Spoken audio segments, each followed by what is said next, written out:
Chapter 1. An Invitation to Little Hexworth.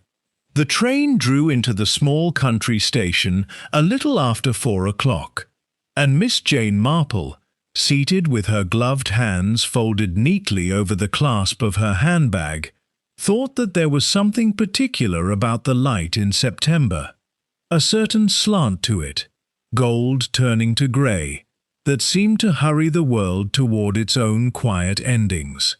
She had always found autumn an honest season. It did not pretend, as spring did, that anything could last forever. Little Hexworth revealed itself slowly, the way old villages do, reluctant to show a stranger too much at once. There was the church spire first, grey and patient above the elms, and then the huddle of cottage roofs.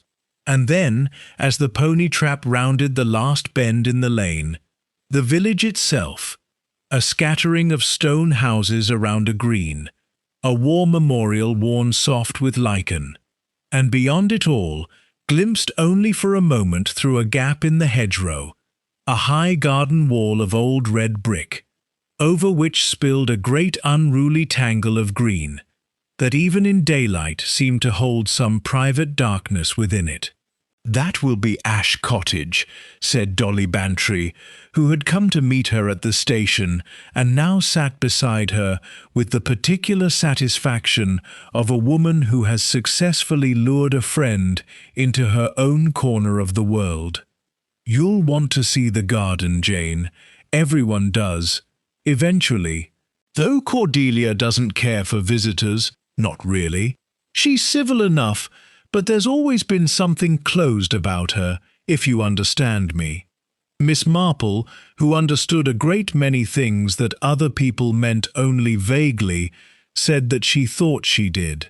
Dolly's letter, which had arrived a fortnight earlier and had occasioned this visit, had been full of the usual village news. The vicar's gout, the new family at the mill, a scandal involving the greengrocer's daughter that had since resolved itself into nothing at all, but it was the postscript that had caught in Miss Marple's mind like a burr on a stocking. "You must come and see Miss Ash's garden, Jane. The flowers open only after midnight, if you can credit it. Great white blooms, like something out of a dream, or a funeral. I don't know why I think of funerals. Do come." It was, Miss Marple reflected, watching the hedgerows slide past, a curious thing to write, that last line, the sort of sentence a person sets down without quite knowing why, and which lodges afterward, ignored, in the mind of the person who receives it. She had learned, over a long life spent mostly in small places among ordinary people, that such sentences were rarely nothing.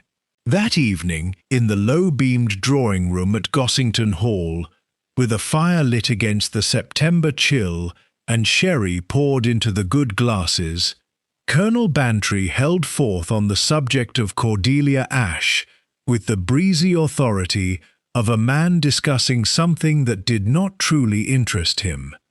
"Harmless old thing," he pronounced.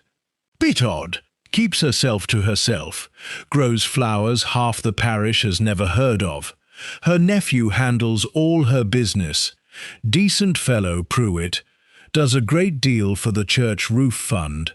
I shouldn't think there's a more respectable young man in the county." "She wasn't always so shut away," Dolly put in, with the relish of a woman revisiting old gossip.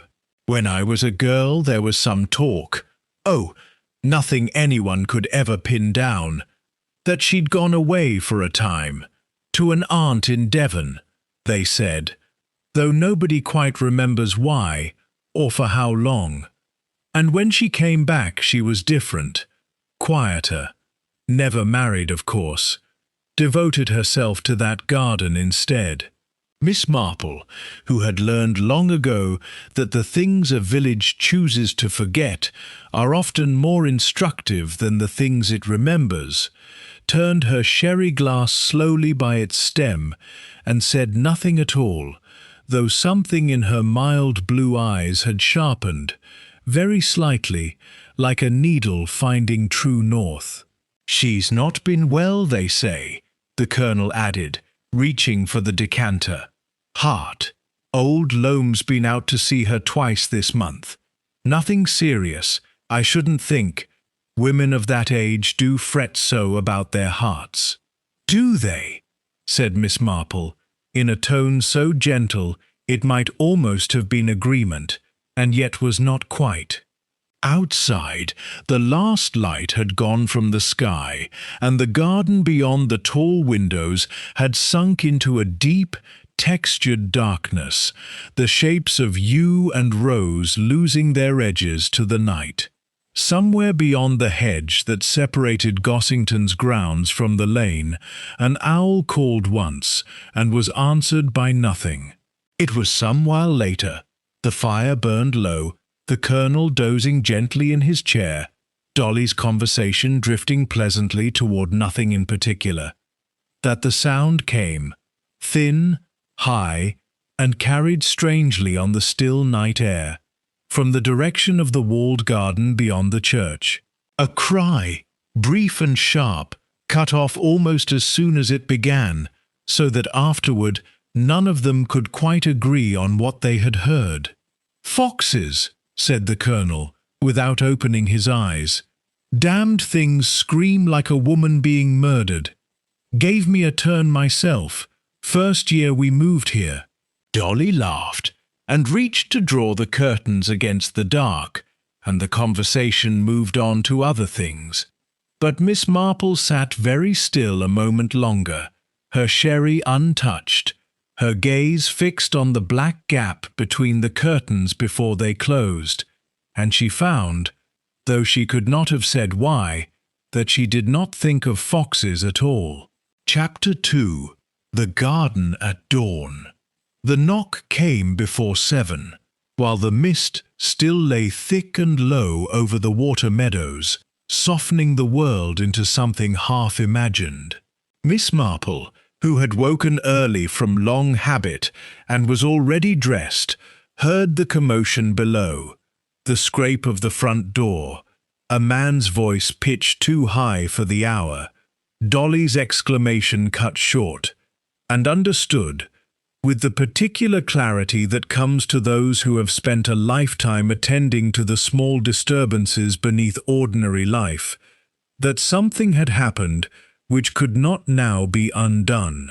She came down the stairs to find the gardener's boy, Tom Prentice, standing in the hall in his shirt-sleeves, cap twisted in his hands, his young face gone the colour of the mist outside.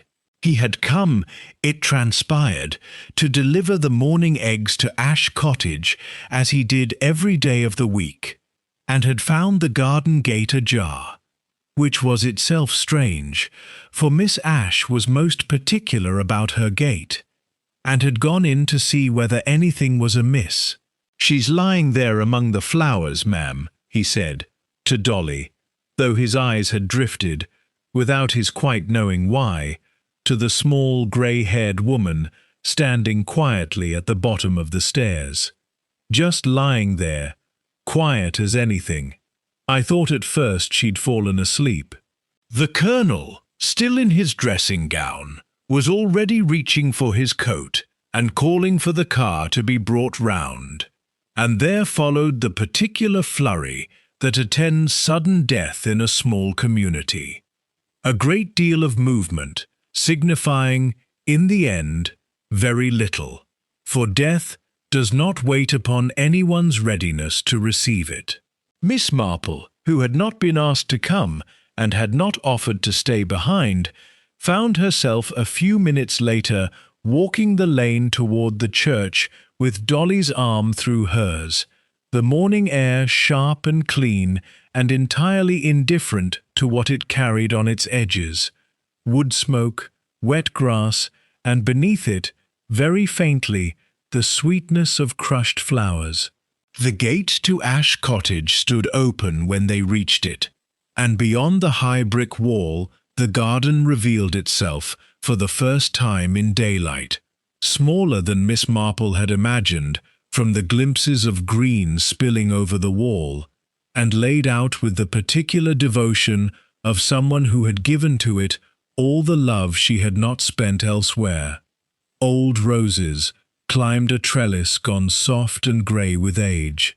A stone bench sat beneath an apple tree not yet ready for harvest, and along the far wall, in a long bed of dark-turned earth, grew the famous moonflowers themselves, great pale trumpets, most of them closed now and drooping with the coming of morning, though one or two still held their shape, luminous even in daylight, like something that had forgotten the hour. Cordelia Ashe lay among them. She had fallen, or been laid. Miss Marple noted the distinction even as the thought arrived, unbidden and unwelcome. With a strange and terrible gentleness, one arm curved beneath her as though she had simply grown tired and settled down among her flowers to rest. Her face, in death, had none of the harsh strangeness one somehow expects of the dead. She looked instead merely surprised, as though something had occurred to her in her final moment that she had not thought to consider before. Dr. Loamy arrived within the quarter hour, his motor car rattling up the lane with an urgency that seemed, to Miss Marple's eye, to belong more to the doctor's own agitation than to any usefulness it could offer the dead. He was a thin, anxious man of perhaps 50, with the stooped shoulders of one who has spent a career apologizing for things beyond his control, and he knelt beside the body for a long moment before rising, his face grey. "Her heart," he said, to no one in particular, and then, more firmly, as though convincing himself, "Her heart. I told her, only last month, that she must not overtax herself. The night air, the damp. I warned her." He passed a hand over his face. "She would come out here at all hours. Nothing I said would stop her." The village constable, a solid and unimaginative young man named Purdy, arrived soon after, and there followed the ordinary business of such mornings: the measuring, the note-taking, the low consultations between men who wished very much to be told that this was a simple and natural sorrow, and nothing more. Miss Marple stood a little apart from it all, near the stone bench, and did what she had always done best in such circumstances. She watched. It was not, she thought, that anyone present was behaving wrongly, precisely. Grief and shock produce a great variety of honest behaviors, and she had seen enough of both to know that there was no single correct way to stand beside a body in a garden at dawn. And yet there were things that troubled her, small and separate as pebbles in a shoe, none significant alone, and yet together forming a discomfort she could not quite ignore. The watering can, for one. It stood beside the moonflower bed, tipped slightly, as though set down in some haste, and yet the earth around the flowers was dark and heavy with water, far more than a single evening's careful tending would require. Miss Marple, who had gardened all her life and understood the particular rhythm such devotion demands, knew that a woman who loved her moonflowers as Cordelia Ashe was said to have loved hers would never water them so early, nor so heavily. The blooms opened best in dry, cool air, and too much water dulled their scent and closed them early. It was the sort of mistake a stranger to the garden might make. It was not the sort of mistake its keeper would have made in 20 years of tending it. And then there was the gate. "Tom says he found it ajar," Miss Marple observed quietly to Dolly, as they stood watching the constable make his slow, methodical notes. "But Purdy has just told the doctor that the bolt on the inside was drawn across when they first examined it properly. That Tom must have forced it a little, to get in, not knowing it was fastened. "Does it matter?" Dolly asked, in the hushed voice of someone who feels she ought to be more moved than she is managing to be, still faintly disbelieving that the woman she had gossiped about so lightly the evening before was now lying still among her own flowers. "I don't know that it matters," said Miss Marple slowly. "Only it seems a curious thing that a woman who has just been taken suddenly ill, badly enough to fall and die among her flowers, should first have troubled to bolt her own garden gate from the inside. One does not generally attend to such details in extremity." She paused, her pale eyes moving once more, unhurried, over the scene before her, the drooping moonflowers, the overwatered earth, the small stone bench, the high brick walls that enclosed the garden on every side, like a room with no other door. It suggests either that she had a great deal of time before whatever befell her, time enough to think of locks and gates, or else she did not finish the thought aloud. It was not yet time, she felt, to give shape to something that was still only a shadow at the edge of her understanding, a wrongness she could sense but not yet name, the way one senses, in a familiar room, that some small object has been moved from its accustomed place without being able to say at once what it was, or by whose hand. It was as she turned to follow Dolly back toward the gate that her eye fell, almost by accident, upon the flower bed nearest the wall, and there, half hidden beneath the drooping heads of the moonflowers, she saw a single stem, thick and woody at its base, that had been snapped rather than cut. Not neatly severed by a blade, as a careful gardener would have done, but wrenched and broken, as though someone had stumbled against it in the dark, or reached out a hand to steady themselves against something that had not been steady at all. Miss Marple stood looking at it for a long moment, quite still, while around her the ordinary business of death continued, voices low, notebooks open, the doctor murmuring once more of weak hearts and damp night air, and felt, with a certainty she could not yet explain even to herself, that the broken stem was not the mark of an old woman falling gently among the flowers she loved. It was the mark of a struggle. Chapter 3. A respectable grief. Grief, in a village, arranges itself according to rules as old and unspoken as the church bells that mark it. By the third day there were black armbands on the sidesmen, a wreath of white roses from the parish council propped against the lich-gate, and a general softening of tone whenever Cordelia Ash's name was mentioned, as though death had performed upon her memory the same quiet alteration it performs upon a photograph left too long in the light, smoothing away whatever had once seemed odd or difficult, leaving only a pleasant, forgivable blur. Miss Marple, who had attended a great many village funerals and had long since stopped mistaking their solemnity for sincerity, found this transformation instructive rather than moving. It was not that the grief was false, precisely. Mrs. Trent, the housekeeper, wept with a rawness that could not have been performed, and old Miss Pargeter, from the almshouses, spoke of Cordelia's small kindnesses with a catch in her voice that spoke of real affection. But there was, running beneath the village's collective sorrow, a current of something else. Relief, perhaps, or simple curiosity, the small dark pleasure that death brings even to those who mourn it, of having something at last to discuss. It was at the house afterward, over the thin sherry and seed cake that constitute the ritual meal of English bereavement, that Miss Marple first properly observed Julian Pruitt. He was, she granted at once. An extremely presentable young man.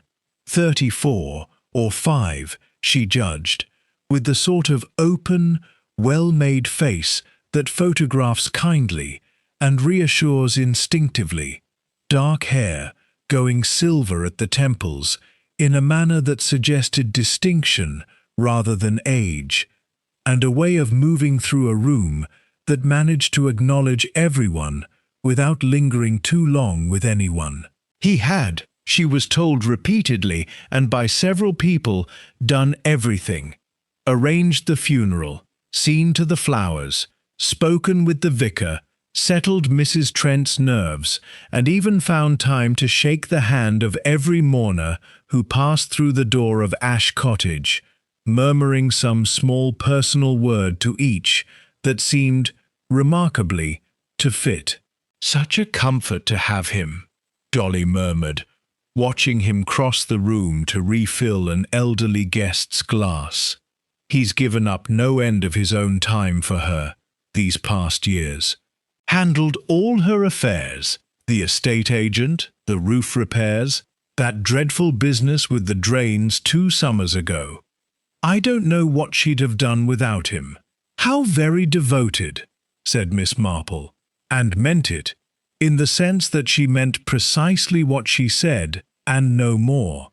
She found her opportunity to speak with him a little later, when he came to refill her own glass.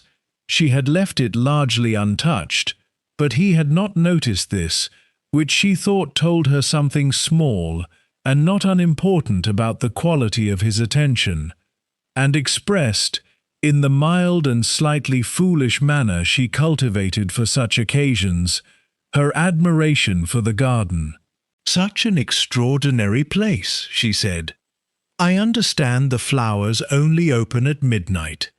I do think that is the saddest thing, that something so beautiful should bloom for so few eyes to see it."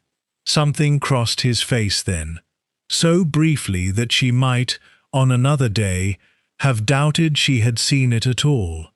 A tightening about the eyes, gone almost before it arrived. "My aunt was devoted to that garden," he said.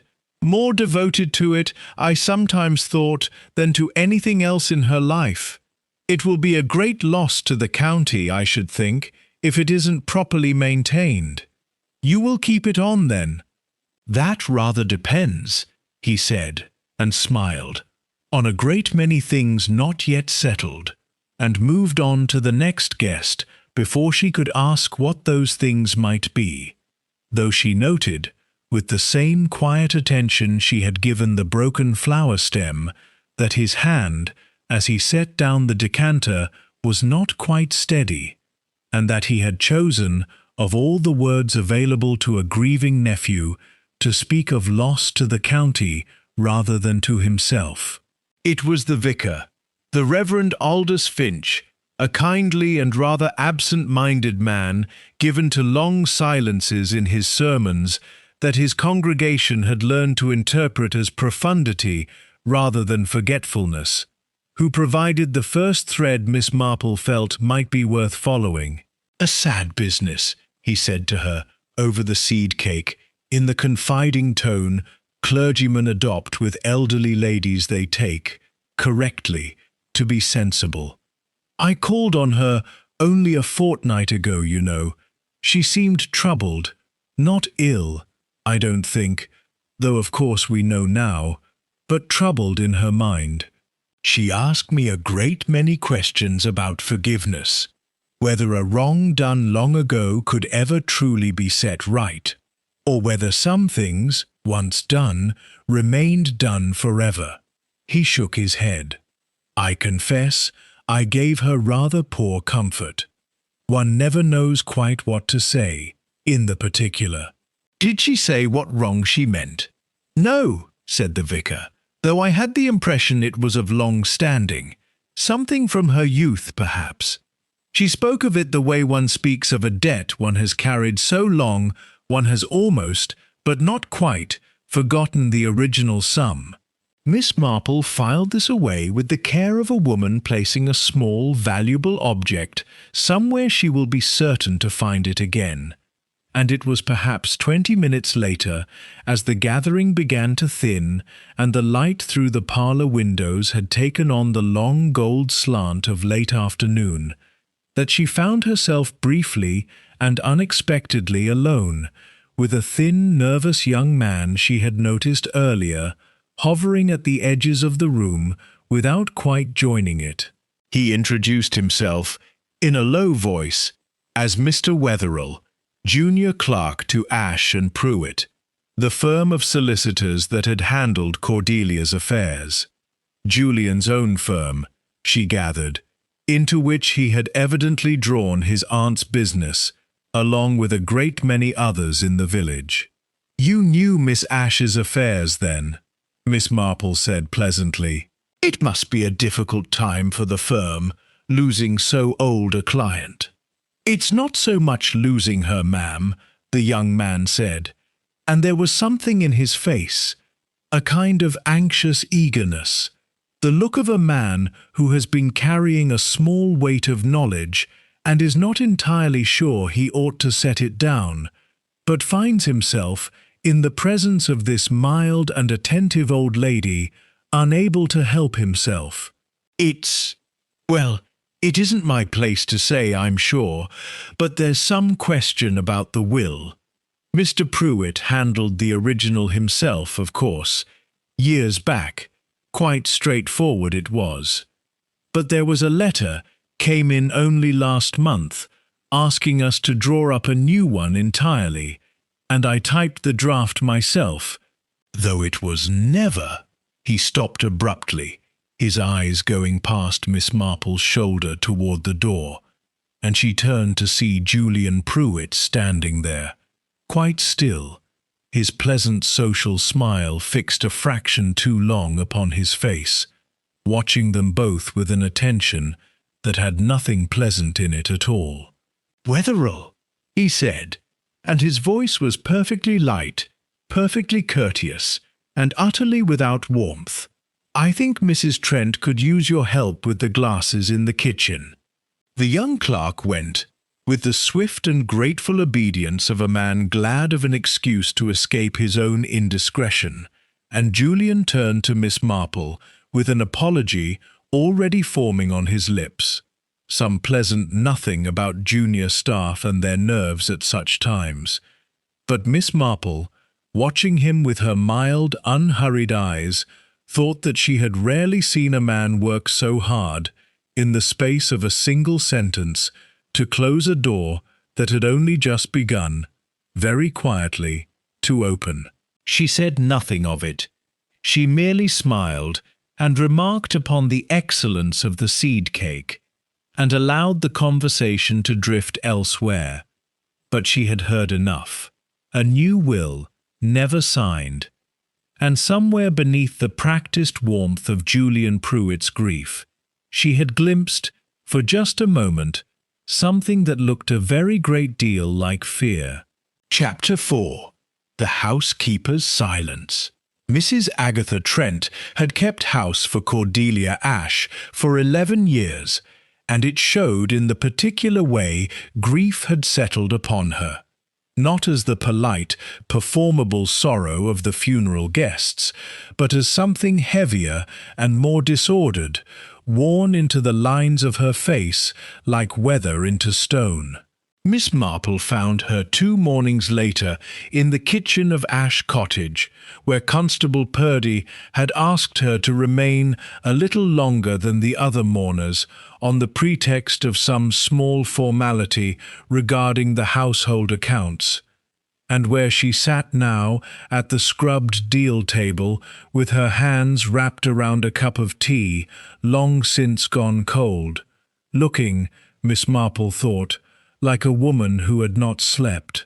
"They think I've done something," Mrs. Trent said, before Miss Marple had properly seated herself, the words coming out low and quick, as though they had been pressing against her teeth for some time.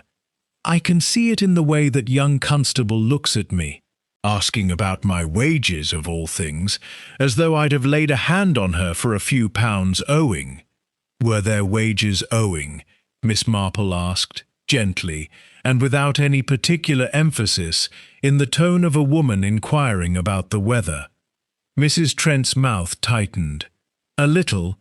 She wasn't always prompt these last months. Not from unkindness, mind, she was never unkind, but her mind was elsewhere, distracted-like. I didn't press her for it.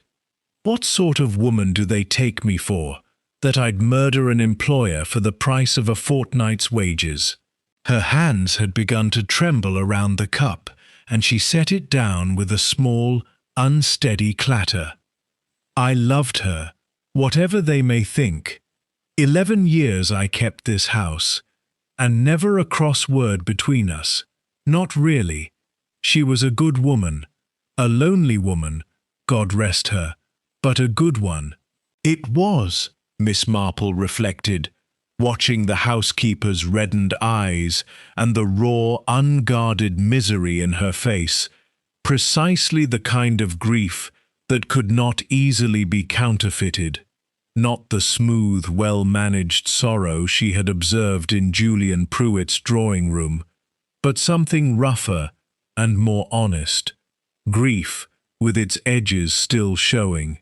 She had seen enough performances of feeling in her long life to recognize the difference, the way one learns, eventually, to tell a real flower from a very good silk one, not by any single obvious flaw, but by an accumulation of small truths that no amount of skill can quite replicate.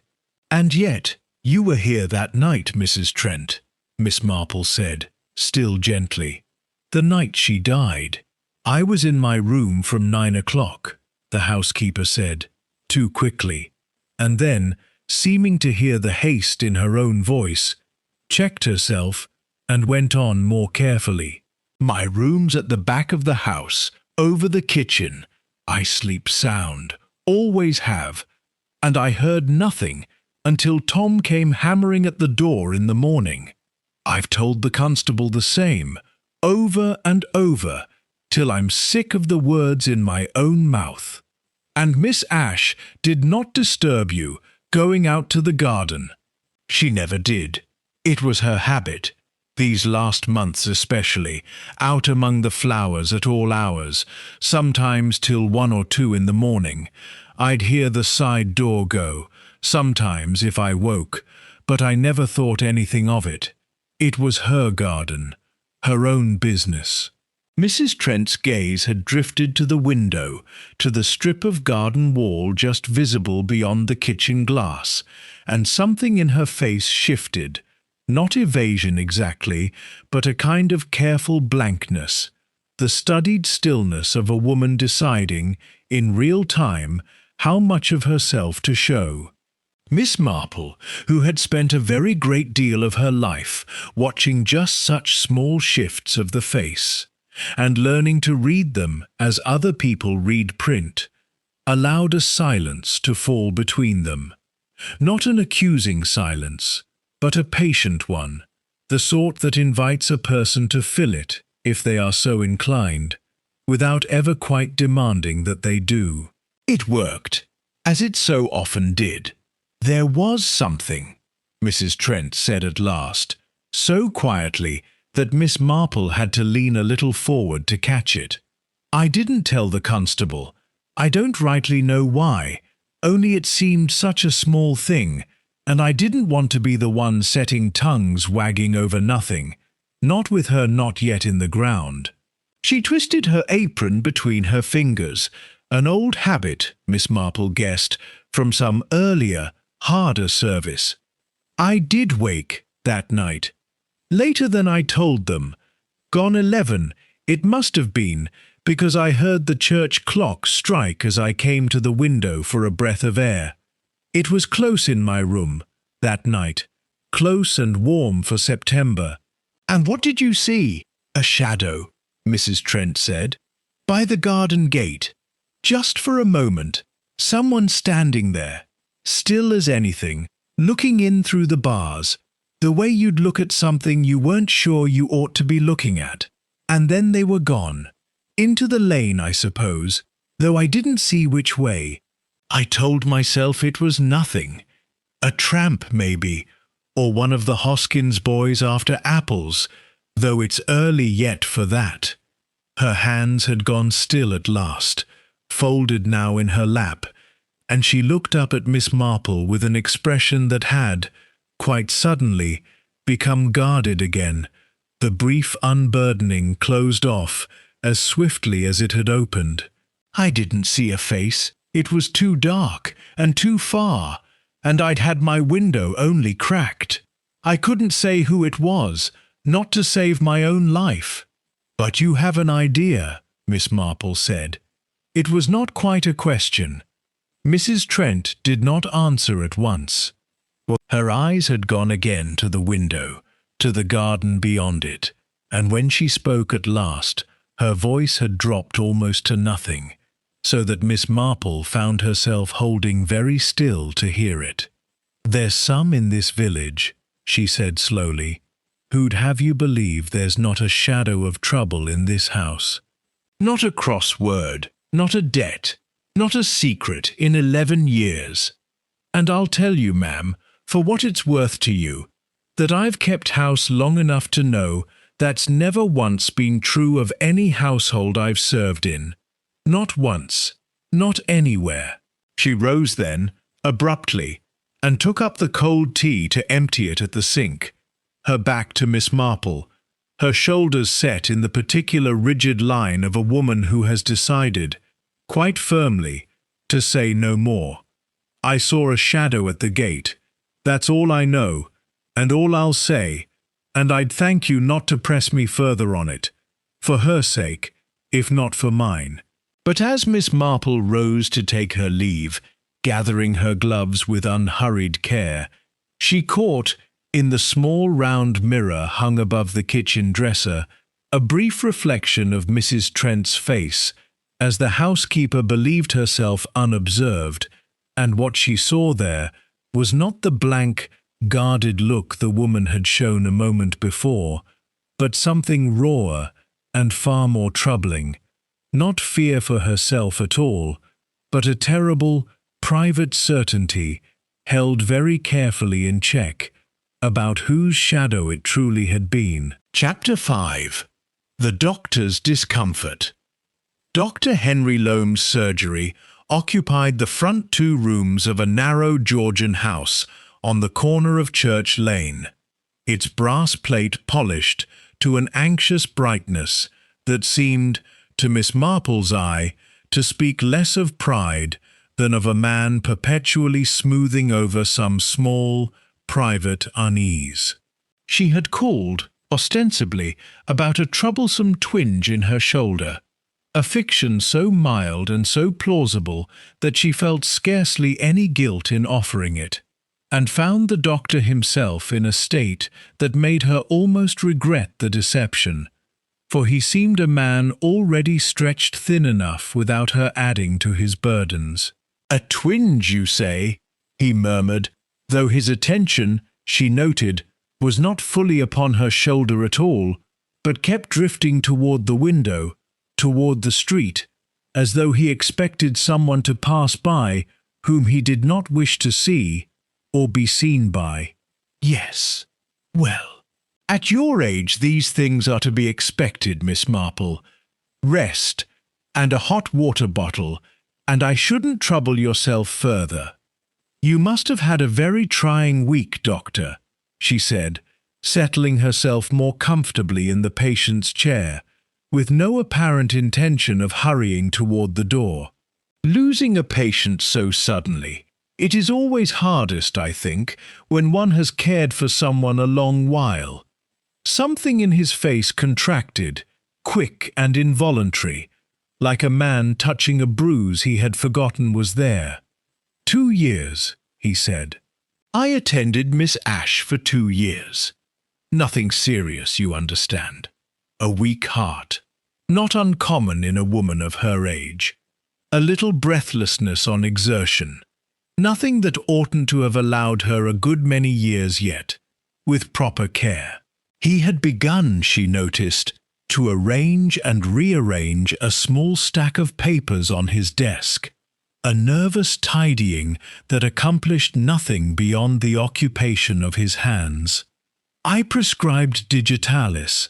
In a modest dose, I warned her more than once against overexertion, the night air particularly, given her chest. She would not always listen. Patients of that generation rarely do. They consider illness a private matter, not to be fussed over. And yet, Miss Marple said gently, I understand the coroner has not yet given his final opinion on the cause of death. The doctor's hands went still upon the papers. It will be heart failure, he said, a shade too firmly. What else could it be? A woman of her age, alone in a garden at night. A known cardiac weakness. There is no mystery in it, whatever the village may wish to make of it. People do so love a mystery, Miss Marple, especially in a place as quiet as this one. It gives them something to discuss besides the weather and each other's ailments. He attempted a smile that did not reach further than his mouth. I should hate to see poor Miss Ash's memory made into a sort of entertainment, when the truth is simply that a tired heart gave out, as tired hearts will. It was, Miss Marple thought, a very great deal of insistence for a man merely stating the obvious, and she found herself recalling something Dolly had mentioned, almost in passing, on the drive back from the funeral. That Dr. Loam had once, some years before, faced an unhappy inquiry from the medical board over a case in a neighbouring parish, a misdiagnosis that had cost a patient dearly, and the doctor a great deal of professional standing he had spent the years since carefully rebuilding. A man who has once been publicly wrong about a heart, she reflected, might well be the last person in the village to welcome any suggestion that he had been wrong again. I am sure you are quite right, she said soothingly, and watched some of the tension go out of his shoulders, the relief of a man who believes himself, at last, to have been understood. It must be a great worry, all the same, being so publicly associated with her care, should anyone ask uncomfortable questions. The doctor's relief did not entirely survive this remark, but he said nothing further on the subject, and Miss Marple, sensing that she had gathered what could usefully be gathered from that particular quarter, a man frightened not of guilt, but of scrutiny, which was its own kind of clue, though not, she suspected, the one that mattered most, allowed the conversation to move to safer ground, and took her leave shortly after with a small prescription for liniment she had no intention of using. It was on her way back through the village, taking the longer path past the church that she had come, in the space of a few days, to prefer for its view of the garden wall, that she encountered Mr. Wetherell again, the young solicitor's clerk, looking, if anything, more harried than he had at the funeral, hurrying along with a leather satchel clutched to his chest, as though it contained something considerably more precious than the ordinary papers of his trade. He would, she suspected, have hurried past her entirely had she not stopped, with the particular firm gentleness she reserved for young men who knew more than they had yet been permitted to say, to remark upon the fineness of the afternoon. "Miss Marple," he said, glancing back the way he had come, "I oughtn't, that is, Mr. Pruitt was very clear that the office isn't to discuss. I shouldn't dream of asking you to discuss anything you oughtn't," Miss Marple said comfortably. "I was only thinking, as I walked, what a very sad thing it must be, when someone dies with important business left unfinished, so much left unsaid, don't you find, in a life cut short? I do hope Miss Ashe had settled her affairs to her own satisfaction before the end. It was not, strictly speaking, a question, and it was for that reason, perhaps, that Mr. Wetherell, young and troubled and evidently carrying some private weight he had been given no proper place to set down, found himself answering it as though it had been, "She hadn't," he said, low and quick, casting another anxious glance behind him. "That's the trouble of it, ma'am. She'd asked for the new will drawn up, plain as anything, in her own letter to the office. I typed it myself from her instructions, every word, but it was never signed. She meant to come in and sign it the very week she died, had the appointment booked and everything, and then—" He stopped, seeming to hear, too late, how much he had already said. "And the old will remains in force," Miss Marple finished for him, gently, leaving everything as it always was. "To Mr. Pruitt," Wetherell said, so quietly it was almost lost beneath the sound of a cart passing on the lane. "Every penny of it, just as it would have done, ma'am, whether she'd lived another 20 years or died that very night." He looked at her then with the stricken, uncertain expression of a young man who has said a true thing and is only now beginning to understand its weight. "I don't mean anything by it. Only it does seem a very great pity, doesn't it, that she should have wanted so badly to change it, and never had the chance." He hurried on then, before she could ask him anything further, leaving Miss Marple standing alone in the golden afternoon light with the church bell beginning, somewhere above her, to toll the hour. And it was as she turned at last toward home, her mind turning over this new and troubling arithmetic of timing, that she found herself recalling, with a small chill quite unrelated to the mild September air, the diary page that had been found the day before, tucked inside an old prayer book in Cordelia's parlour, its companion pages torn away and never yet recovered, a single surviving leaf, written in a fine, unsteady hand, that spoke, in words grown wet and blurred in places, as though written through tears, of a child given up long ago, and a debt of love the writer had begun, at last, and far too late, to try to repay. Chapter 6. A Stranger from London. He arrived on the Thursday afternoon train, and the village knew of it before his taxi had properly cleared the station yard. For a stranger in Little Hexworth was news enough on any ordinary day. And a stranger arriving so soon after a death, asking pointed questions about the Ashe estate at the Wheatsheaf, before he had so much as taken a room, was news of quite another order entirely. Simon Ashe Fenwick was, Miss Marple thought, on being introduced to him at Dolly's insistence over tea the following afternoon, a young man who wore his charm the way some men wear a coat a size too large for them, as though he had acquired it recently, and had not yet quite grown into the fit of it.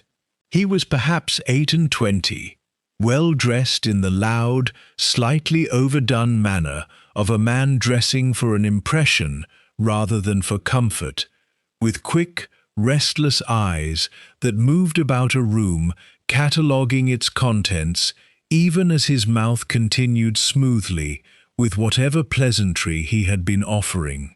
Cousin of some sort, Dolly had explained beforehand, with the relish of a woman who had already extracted a great deal of information from the innkeeper's wife.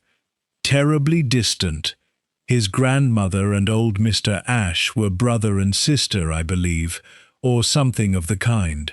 Nobody in the village had so much as heard his name before Tuesday, and now here he is, asking the vicar about probate as though he had every right in the world to know. He has come a very long way, Miss Marple observed mildly, for a cousin so distant. It transpired, over the course of an afternoon's careful conversation, for Simon Ash Fenwick proved, like a great many men eager to make a good impression, disinclined to guard his tongue with an elderly lady he judged harmless, that he had arrived from London with debts of a size he mentioned only obliquely, but which had evidently pursued him with some urgency, and with a copy of the old, established will, obtained through channels he did not specify, which named him as residuary legatee should Julian Prewett's own line fail to inherit. "Not that I expect anything, of course," he said, with the particular overemphasis of a man who expects a very great deal indeed. "Only one does hear things, doesn't one, in a family, that the old lady had taken against her nephew of late, grown difficult about money. I thought it only right to pay my respects, now that she's gone. Family is family, whatever the distance." "How very devoted of you," Miss Marple said, and watched him take the remark entirely at face value, which told her a good deal about the quality of attention he was accustomed to receiving. He was, she concluded by the end of the visit, precisely the sort of young man the village had already decided to suspect. An outsider, plainly grasping, arrived with unseemly haste and unconcealed interest in a dead woman's money, and precisely, for that same reason, the sort of suspect she trusted least of all. Guilt, in her long experience, rarely announced itself so loudly, or so early, or with quite such an appetite for other people's attention.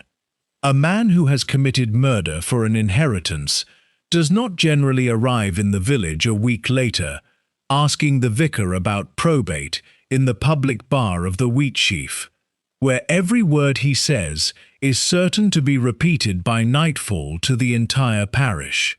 It was not innocence precisely that she read in him, only a shallowness of purpose, a greed too disorganized and too visible to have managed anything so patient and so carefully staged as the death she had witnessed in that walled garden. It was Julian Prewett's reaction to the newcomer's arrival, rather than the newcomer himself, that Miss Marple found most instructive.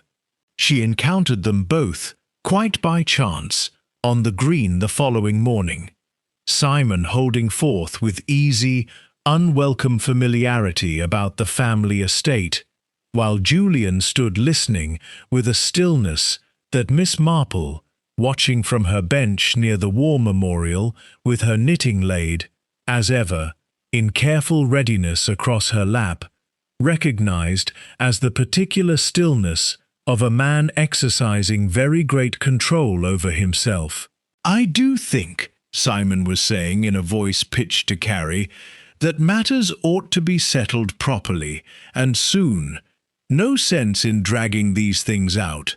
Family businesses fall apart over long-drawn affairs. Don't you find, cousin? Best to know where one stands." "I quite agree," Julian said, and his voice was perfectly level, perfectly pleasant, and yet Miss Marple, listening from her bench, with the particular attentiveness she brought to conversations not intended for her ears, thought she heard beneath its smoothness something clenched and dangerous, like a hand closed too tightly around a glass. "Matters ought to be settled quickly, before any complications arise. I've told Mr. Greaves as much already. The estate ought to be wound up cleanly, without delay, without any unnecessary disturbance." It was an ordinary enough thing to say on its surface, the sort of remark any solicitor might make about any estate, tidy and procedural and without apparent weight. And yet the word he had chosen, complications, caught and held in Miss Marple's mind with the particular insistence of a burr that will not be brushed away, for she had heard, only the day before, from young Mr. Wetherell's own unguarded lips, that a complication had very nearly arisen indeed. A new will, drafted and ready, that would have unmade every certainty Julian Pruitt now spoke of settling so cleanly, so quickly, so without disturbance. A will that had wanted only Cordelia Ash's signature and a few more days of her life to have changed everything. She sat very still on her bench, her needles motionless in her hands, while the two cousins parted. Simon sauntering off toward the wheat sheaf, with the satisfied air of a man who believes he has made his position understood. Julian turning back toward the church with his usual measured, unhurried stride. Nothing in his bearing to suggest that he had said anything at all remarkable, and found herself thinking, with the particular cold clarity that came to her at such moments, of gardens, and of watering cans set down too early, and of a man who spoke of complications with the practiced ease of someone who had already, and quite recently, taken great and careful pains to ensure that none remained. Chapter 7. The Second Pair of Shears. She went back to the garden alone, on a grey, still afternoon when the village had settled into the particular hush that follows the first flurry of a death, before the inquest, before the funeral's proper aftermath, that quiet middle distance in which nothing appears to be happening, and in which, Miss Marple had long ago learned, a great deal generally is.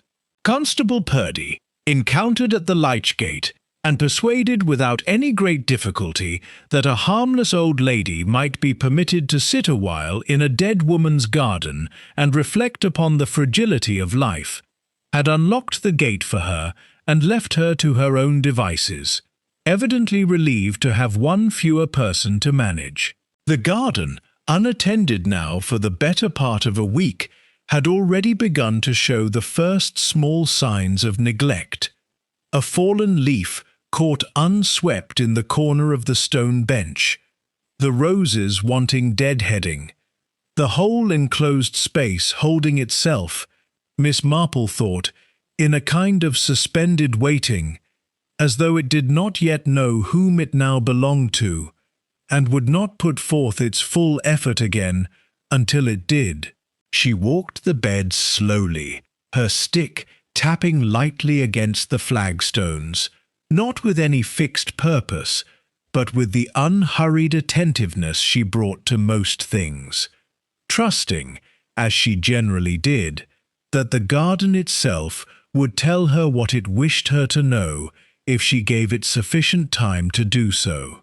It was in the small stone potting shed at the far corner, half hidden behind an overgrown lilac, that she found what she had not known she was looking for. The shed was tidy in the particular way that spoke of long and careful habit. Terracotta pots, stacked by size, twine wound neatly on its peg, a row of tools hung along the wall, each in its accustomed place, the whole small space bearing the unmistakable signature of someone who had tended it with love for a great many years. And there, hanging in its place among the rest, was a pair of secateurs, clean, oiled, and returned with evident care to the exact hook from which Miss Marple would have wagered it had hung for as long as the shed itself had stood. It was the second pair that gave her pause. For Cordelia's own shears, the ones she must have used daily, the blade slightly loose at the pivot in the manner of a well-worn tool, the wooden handles darkened and shaped by long years in a single familiar hand, still lay where they had been found on the morning of her death, abandoned on the garden path near the moonflower bed, exactly where the constable's chalk mark still faintly showed. Miss Marple had seen them there herself, that first terrible morning, and Purdy had confirmed only the day before that they remained, by order of the coroner, undisturbed, which meant that the clean, carefully oiled pair now hanging in their place upon the wall, did not belong to Cordelia Ashe at all. Miss Marple lifted them down with great care, turning them over in her gloved hands, and examined them with the close, unhurried attention she might have given a piece of fine needlework whose pattern she was trying to trace. They were newer than Cordelia's own, good quality, but ordinary, the sort of tool a man might purchase without any particular thought, and cleaned, she noted, with rather more thoroughness than the task strictly required, not merely wiped, as one might do after an afternoon's ordinary pruning, but scrubbed, the blades bright, every trace of soil and sap removed, with a care that suggested less tidiness than concealment. She stood a long moment in the small dim shed, the smell of turned earth and cut greenery close around her, turning over in her mind the question that had been forming, slowly and unwillingly, since the very first morning.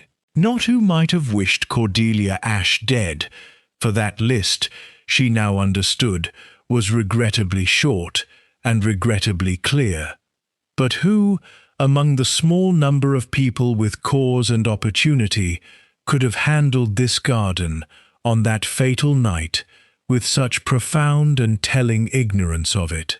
For it was ignorance, she thought, replacing the shears with exquisite care upon their hook, precisely where she had found them, that ran through every small wrongness she had noted since that first morning.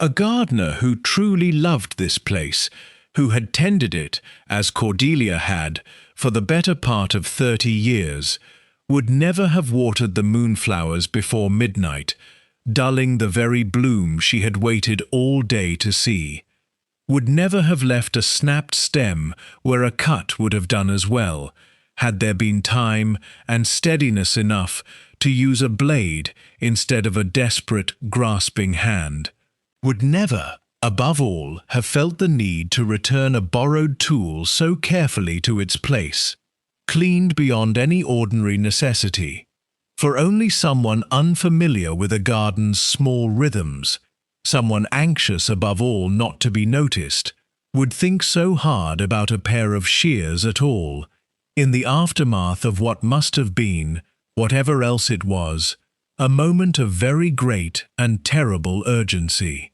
The killer, she understood now with a cold and settling certainty, had not loved this garden, had perhaps never truly seen it at all, beyond its walls and its usefulness as a private, silent place, had come here that night, not as a keeper of flowers, but as a stranger, moving carefully through unfamiliar ground, taking pains, real, calculated pains, to leave behind the appearance of peace, a gate rebolted, a can set down as though from ordinary use, tools returned to their proper place with the studious care of someone imitating a devotion he did not himself possess. It was, she thought, stepping back out into the grey afternoon light and drawing the shed door carefully closed behind her, a very particular kind of loneliness that could commit murder with such attention to appearances and so little understanding of the thing it was pretending to honor. The loneliness not of a man who did not know how to love, but of one who had spent so long performing the shape of devotion to family, to name, to respectability, that he had entirely lost the capacity to recognize the real thing when it stood, blooming quietly and only at midnight, directly before him. She walked back toward the gate with her stick tapping softly on the flagstones, and it was only as she reached it and turned for one last look at the moonflower bed, closed now in the daylight, waiting, as it had always done, for a darkness it no longer had anyone left to bloom for, that the thought arrived, complete and entire, and quite without warning, the way such thoughts sometimes did after long, patient waiting, that whoever had stood in this garden on that fatal night, however carefully he had staged the piece of it afterward, had not come here to tend to Cordelia Ash's flowers at all. He had come to bury, along with her, a secret he believed only she still carried, and had never once thought to ask himself who else, in the whole quiet village, might already have begun to guess at it. Chapter 8. The Unsigned Will. The draft will itself surfaced, at last, through the unremarkable channel of Mr. Greaves, the senior partner of Ash and Pruitt, who called upon Dolly Bantry 2 mornings later on some pretext of parish business, and left, an hour afterward, having confided a good deal more than he had perhaps intended, for Mr. Greaves was an old man now, and tired, and had known Cordelia Ash since she was a girl, and found himself, in the presence of Dolly's sympathetic tea-table, less able than he would have wished to maintain the strict professional reticence his younger partner clearly preferred. "It was all quite in order," he said, turning his cup slowly upon its saucer, "as far as such things go. She'd written to the office herself, in her own hand, setting out her wishes most particularly. Every clause considered, nothing left vague. A most careful letter, for a woman generally thought vague about her own affairs. She wished the bulk of the estate, the cottage, the garden, the small capital besides, to pass not to her nephew, as the old will provided, but to a Miss Ruth Calder, of this parish, with only a modest annuity remaining to Mr. Pruitt himself." He shook his head slowly. She'd made an appointment to come in and sign it, the very week she died. Tuesday, it was to have been.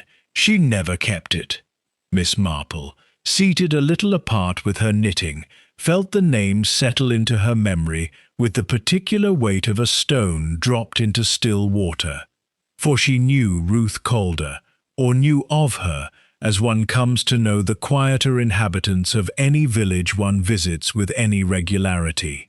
The young schoolmistress at the village school arrived some 6 or 7 years before from a teaching post in the north, a slight, serious young woman with a gentle manner and a gift, Dolly had once remarked, for making even the dullest child feel understood. Miss Marple had exchanged perhaps a dozen words with her over the years, at church fetes and school prize-givings, enough to have formed an impression of quiet competence and a certain private reserve, but nothing more. "Does Miss Calder know," she asked carefully, "of Miss Ash's intentions toward her?" "I shouldn't think so," Mr. Greaves said. "There was no mention in the correspondence of the will ever having been discussed with the beneficiary. Miss Ash's letter spoke only of, 'If you'll forgive an old man's indiscretion, Mrs. Bantry, I don't know that I ought to be telling you any of this,' of a debt long owed, and an intention, at last, to see it properly settled, whatever the cost to her own family name." He set down his cup with the air of a man who has said more than he meant to, and cannot now unsay it. A debt long owed. Those were very nearly her words. I confess I did not understand them at the time. I begin to wonder now whether I ought to have asked.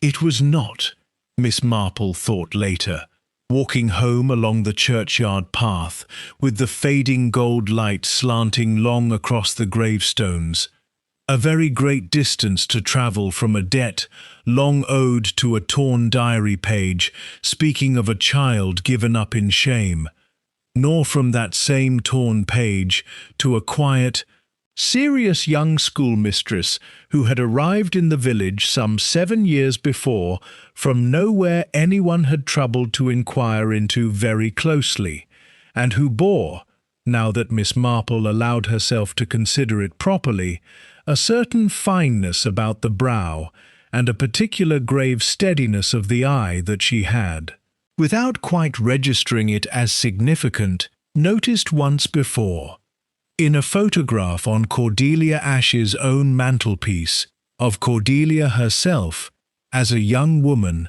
taken, the frame's small brass plate had noted, the year before she was sent away to an aunt in Devon, and returned from it, the village recalled, a quieter woman than she had left. She stopped quite still upon the path, her stick pressed lightly into the soft earth, while the pieces arranged themselves before her, with the swift, complete clarity of a photograph developing in solution. Not gradually now, but all at once, the whole shape of it emerging from what had seemed, until this moment, only scattered and unrelated shadow. Ruth Calder was Cordelia Ash's daughter. It explained the aunt in Devon, and the quiet, changed woman who had returned from that long absence.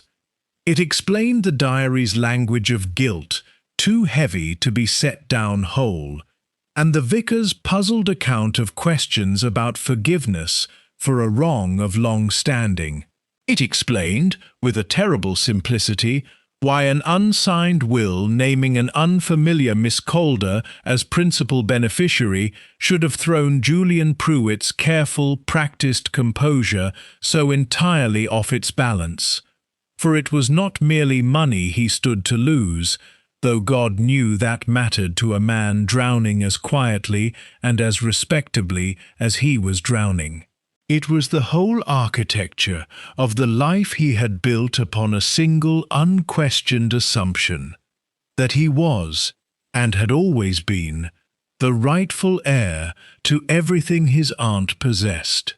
And it was that same night, Miss Marple recalled with a small, cold clarity, that Julian had asked, over the tea things, with such careful lightness, whether she had found the garden much changed, and she had answered, without thinking it significant at the time, that she thought it saddest of all that something so beautiful should bloom for so few eyes to see it.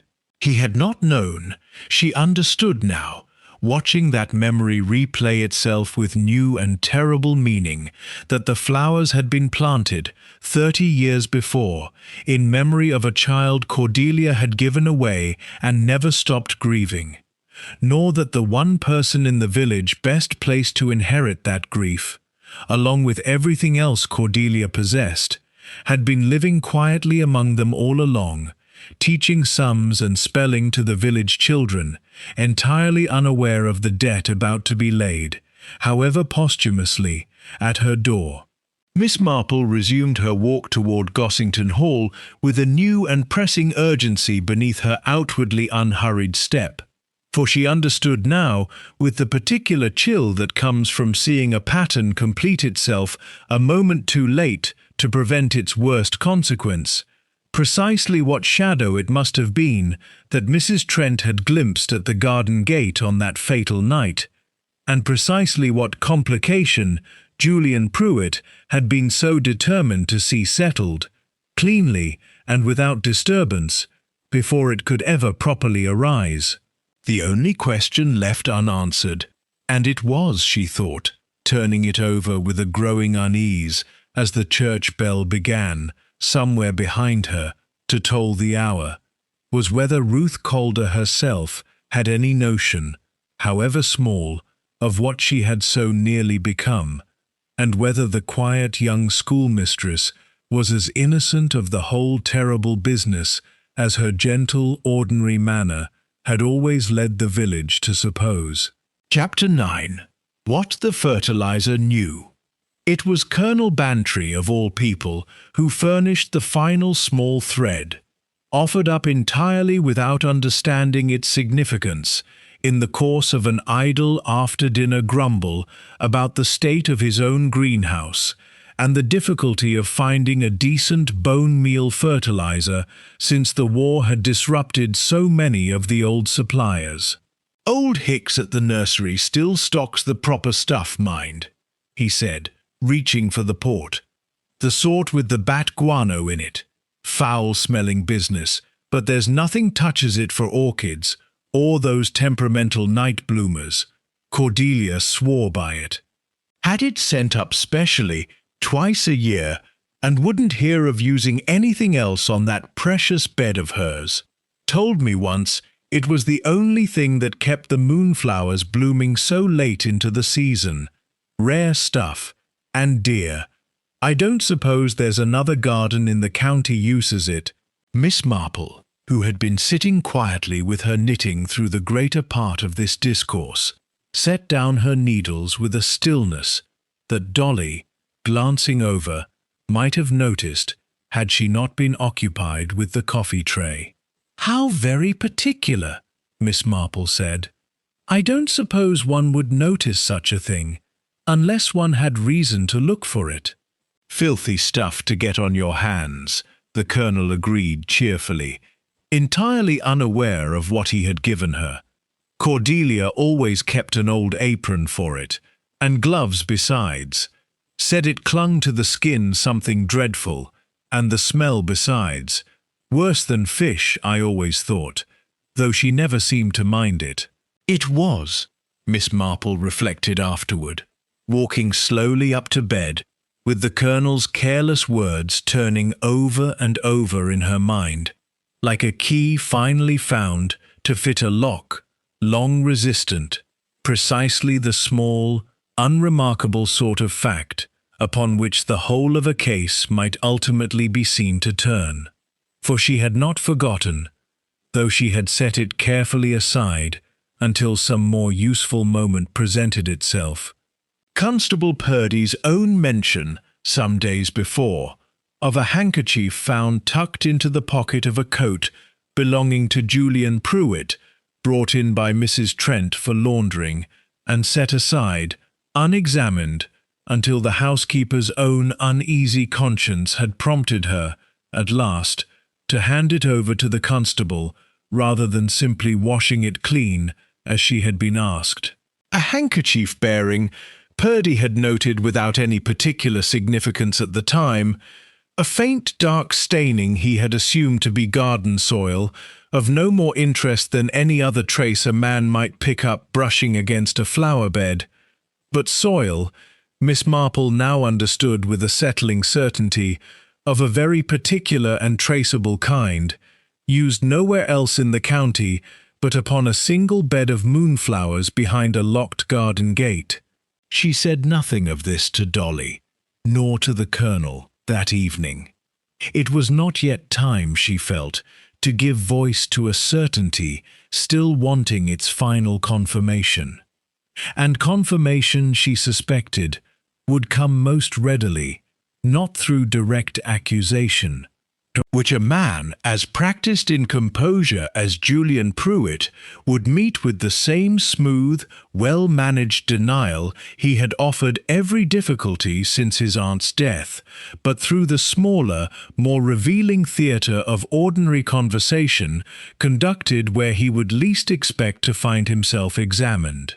The occasion presented itself 2 days later, at a small gathering the vicar had organized in aid of the church roof fund, a gathering Julian himself, as chief benefactor of the appeal, could hardly have absented himself from without remark, and at which Miss Marple, seated beside him at the tea-table by the vicar's own well-meaning arrangement, found herself with rather more opportunity for quiet observation than the young solicitor, smiling and gracious as ever over his cup, could possibly have anticipated. "I have been thinking a great deal about your aunt's garden," she said, in the mild, faintly wandering tone she cultivated for such purposes. "And what will become of it now? Such a very particular sort of gardening, I understand. Those moonflowers require the most exacting care, don't they? A special fertilizer, I'm told, sent up specially from Hicks the nurseryman. I do think it a remarkable thing, that a woman should devote herself so entirely to a single bed of flowers, for 30 years and more." My aunt was devoted to a great many things beyond ordinary reason, Julian said pleasantly, though something in the set of his jaw had tightened, very slightly, the practiced ease of his smile requiring, for just a moment, a fraction more effort to maintain. I confess, I never had much patience for gardening myself. One flower looks a great deal like another, to my eye. Does it? Miss Marple said. How curious! And yet, Mrs. Trent tells me the fertilizer clings dreadfully to the skin, once handled. Worse than fish, the Colonel says, quite unmistakable, and not easily washed away. I should think a man who had never troubled himself with that particular bed would find it very startling indeed to discover such a smell upon his own hands, and no notion at all of how it came to be there. The silence that followed was not long, perhaps 3 seconds, perhaps 4. But Miss Marple, watching him with her mild, unhurried eyes across the rim of her teacup, saw in that brief interval something she had not yet, in all her careful weeks of observation, seen cross Julian Pruitt's face. Not the practiced discomfort of a man caught in a small social awkwardness, nor even the sharper, more controlled unease she had glimpsed once before at his own drawing-room table, but something far more naked and far less governable. A flicker, swift and unmistakable, of genuine fear, there and gone so quickly that had she not been watching for precisely this, she might almost have doubted she had seen it at all. "I'm sure I couldn't say," he said, and laughed. A light, easy sound, beautifully pitched and utterly hollow beneath it. The laugh of a man reaching for a familiar tool that had, for the first time, failed to do the work required of it. "You will have me believe I've been creeping about my aunt's flower beds in the dead of night, Miss Marple, like some character from one of your detective novels." He set down his cup with rather more precision than the gesture strictly required. His hand, she noted, not quite steady upon the saucer. "I think you must forgive an old lady her fancies, don't you, Vicar?" This last thrown lightly toward Reverend Finch, who had drifted within earshot, and who laughed obligingly, entirely unaware of the current running beneath the pleasantry. But Miss Marple, setting down her own cup with perfect composure, thought that she had never, in a very long lifetime of watching respectable men manage their own discomfort, seen a denial offered with quite such visible effort, nor a laugh that cost its owner quite so much to produce, and she understood, with the quiet, settling certainty of a woman who has at last seen the whole shape of a thing she has been circling for days, that whatever careful architecture of composure Julian Pruitt had built around himself since the morning his aunt was found among her flowers, it had, in this small, ordinary moment over tea and church roof accounts, begun, for the first time, and unmistakably, to crack. Chapter 10. Midnight Bloom. They gathered, in the end, not in a drawing-room hung with portraits, nor in the chambers of the law, but in the garden itself, for it was Miss Marple who suggested it, quietly, to Constable Purdy and to Mr. Greaves, that whatever must be said should be said in the one place that had never lied about what had happened there, however carefully its keeper's death had been dressed in the appearance of peace.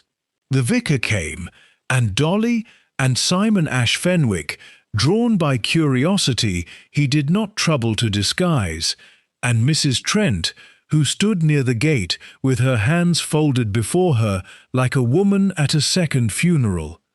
And Ruth Calder came too, pale and composed and entirely unaware, until that afternoon, of what she had so nearly been given and so nearly cost. Julian Pruitt arrived last, and stood just inside the gate with his hat in his hands, his face arranged into the same pleasant, patient expression he had worn at every gathering since his aunt's death. Though Miss Marple, watching him cross the threshold into the garden he had once claimed not to care for, thought that something in his bearing had already begun to yield, as a wall long undermined will stand seemingly whole until the very moment it does not.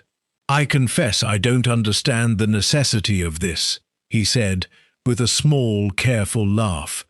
"Surely whatever Miss Marple has to say could be said to the constable, in the ordinary way, without troubling the whole village." "I think," Miss Marple said gently, "that it is only right the truth should be spoken here, Mr. Pruitt, in the place it happened, and among the people it touched. Your aunt loved this garden a very great deal. I think she would wish it to be the place where, at last, everything was properly understood." She stood near the moonflower bed itself, her hands folded over the handle of her umbrella, small and grey, and entirely unremarkable against the tangled green behind her. And yet something in her stillness drew every eye in that small gathering, so that when she began to speak, quietly and without hurry, no one thought to interrupt her. "I have thought a great deal these past weeks about gardens," she said, "and about the particular kind of love they require, a patient, humble love that asks nothing in return but the privilege of tending something faithfully, year upon year, without any guarantee that the effort will ever be seen or thanked. Cordelia Ashe possessed that kind of love in great abundance. It is why I could not believe, from the very first morning, that she had died here by simple misfortune. For everything about the manner of her death spoke not of a woman at peace among her flowers, but of a garden disturbed by someone who did not understand it at all." She turned, gently, toward the flower bed itself. The moonflowers had been watered before midnight, a mistake no true gardener would make, for it dulls the very bloom one waits all day to see. A stem had been snapped, not cut, as though someone had stumbled against it in urgency or fear. The gate was bolted from within, though Miss Ashe never carried her own key, and a dying woman does not, as a rule, pause to secure a lock behind her. And in the potting shed, hung with such careful precision upon its accustomed hook, I found a second pair of shears, cleaned far beyond any ordinary necessity, as though someone wished very much that no one should look at them too closely. Julian's hand, Miss Marple noted, had tightened upon the brim of his hat. "Someone came into this garden that night," she continued, "who did not love it, who had, I think, scarcely ever troubled to look at it at all, beyond its usefulness as a quiet, private place. Someone who staged, afterward, a very careful imitation of peace, a gate rebolted, a watering can, set down as though from ordinary habit, a tool returned to its place with the studious attention of a man trying very hard to seem at home in a language he had never troubled to learn." She paused. "I believe that man came here that night not to tend flowers, but to prevent a truth from ever being spoken, a truth that would have cost him everything he had spent his whole life quietly building." "This is a very great deal of speculation," Julian said, and his voice, though still light, had lost something of its former ease, built upon watering cans and garden shears. "It is built," Miss Marple said, turning to face him fully now, her pale eyes very steady, "upon a great deal more than that, Mr. Pruitt. It is built upon a will your aunt intended to sign, naming as her principal heir not yourself, but a young woman she had wronged long ago, and spent her last months quietly trying to make amends to. It is built upon a debt of love she wrote of in her diary, and confessed to her vicar without ever naming its object. It is built upon a handkerchief, found in your own coat and handed, however reluctantly, to Constable Purdy by a housekeeper whose conscience would not let her simply wash it clean. A handkerchief bearing the unmistakable trace of a fertilizer used nowhere in this county but upon this single bed of flowers. She let this settle a moment before continuing, gently, inexorably. And it is built, Mr. Pruitt, upon your own face, 3 days ago, over tea and church roof accounts, when I mentioned that same fertilizer aloud, and watched you understand, for one unguarded moment, that you had been found out. The silence that followed seemed to gather weight from every corner of the garden, from the roses gone unpruned, from the moonflowers closed tight against the daylight, from the small stone bench where Cordelia Ashe had so often sat alone with her memories.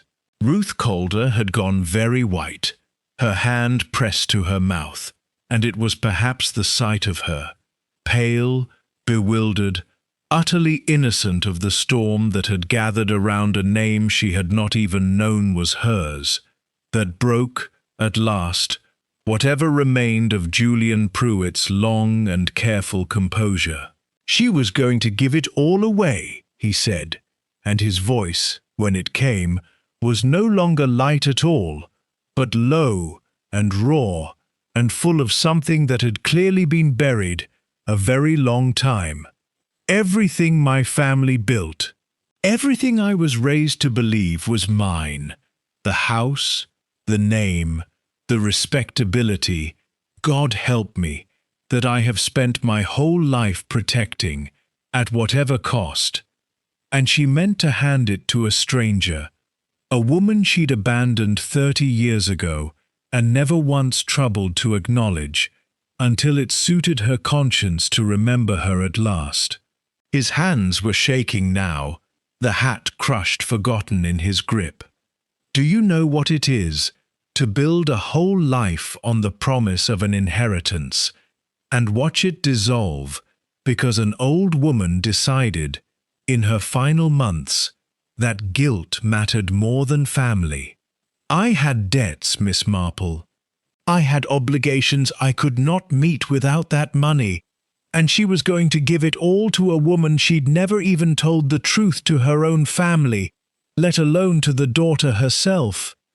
And so you came here, Miss Marple said quietly, on the night before she could sign it away.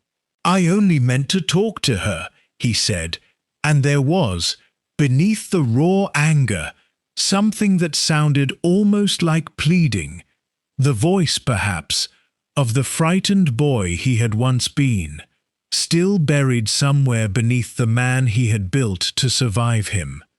I meant to reason with her, to make her see what she would be destroying.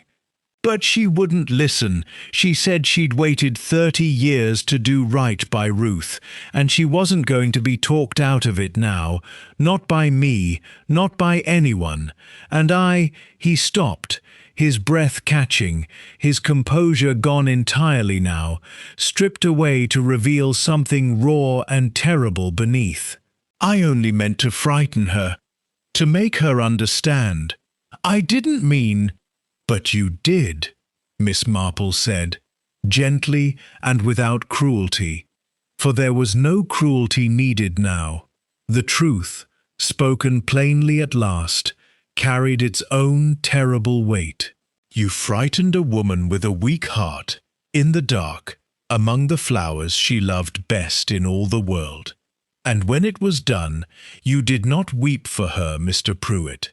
You watered her flowers wrong, and rebolted her gate, and cleaned a pair of shears you had no right to touch, and went home to plan a funeral you would preside over with perfect, practiced grace. That is the saddest part of this whole sad business, I think. Not that you were capable of such an act, for I believe you never truly meant it in the beginning, but that you were so very much more careful about appearing innocent than you ever were about being kind. Julian Pruitt did not answer this. He stood very still in the fading afternoon light, among the flowers his aunt had tended for 30 years, in memory of a debt he had never known she carried, and something in his face, the last of the mask perhaps, the final careful construction of respectability he had spent a lifetime perfecting, seemed at last to simply give way, leaving behind only a tired, frightened man who had traded, in one terrible moment of panic, everything real he might have had for the empty shape of what he believed he was owed. Constable Purdy stepped forward then, quietly, and the ordinary business of justice began. The words spoken, the hand upon the arm, the small procession toward the gate that Julian himself, so many nights before, had bolted so carefully from within. He did not look back at the garden as he went. Miss Marple thought, watching him go, that perhaps he could not bear to. It was Ruth Calder who remained longest, after the others had gone, standing very still among the moonflowers as the light began, at last, to fail, her face streaked with tears she had not troubled to hide, holding in her hands the small packet of letters Mr. Greaves had, at Miss Marple's quiet urging, released to her that same evening. Cordelia's own words, at last, spoken not to a solicitor or a will, but to the daughter she had never stopped loving, across 30 years of silence and a single garden's worth of grief. She loved me, Ruth said, very quietly, not quite a question. She loved you a very great deal, Miss Marple said, and spent the last months of her life trying, in the only way left to her, to say so. I think, whatever came after, that love was real and lasting, and worth the knowing of it, however late it came, and however dearly it cost.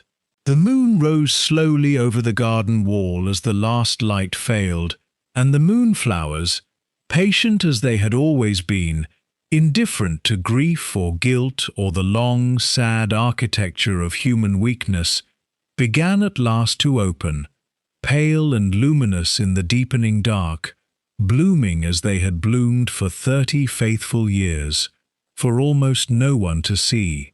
Miss Marple stood a while longer at the gate, watching Ruth move slowly among them, touching a petal here, a leaf there, beginning already, without quite knowing it, the long, quiet work of tending what had been left to her. It was not money, in the end, that Cordelia Ashe had truly bequeathed her daughter, nor a cottage, nor a name restored, but this, a garden that had waited faithfully, through all its keeper's silence and shame, for the one person it had always been planted for. There is no cruelty, Miss Marple thought, turning at last toward home through the gathering dark, quite so quiet, nor quite so devastating, as the cruelty of a respectable man protecting only the shape of what he believes he deserves. Julian Pruitt had wanted above everything to be seen as good, and it was that same wanting, twisted by fear and old resentment into something monstrous, that had finally undone him. For a man who spends his whole life guarding his own reflection will, in the end, mistake the mirror for the truth, and destroy whatever real thing stands between him and his own reassurance. But truth, she reflected, walking on beneath the same patient stars that had watched over that small walled garden for 30 years of silent devotion, has its own particular persistence. Buried as Cordelia's had been, beneath decades of shame and careful forgetting, it does not vanish, but only waits, like a flower planted in darkness, for the 1 hour when it may safely, and at last, be allowed to bloom.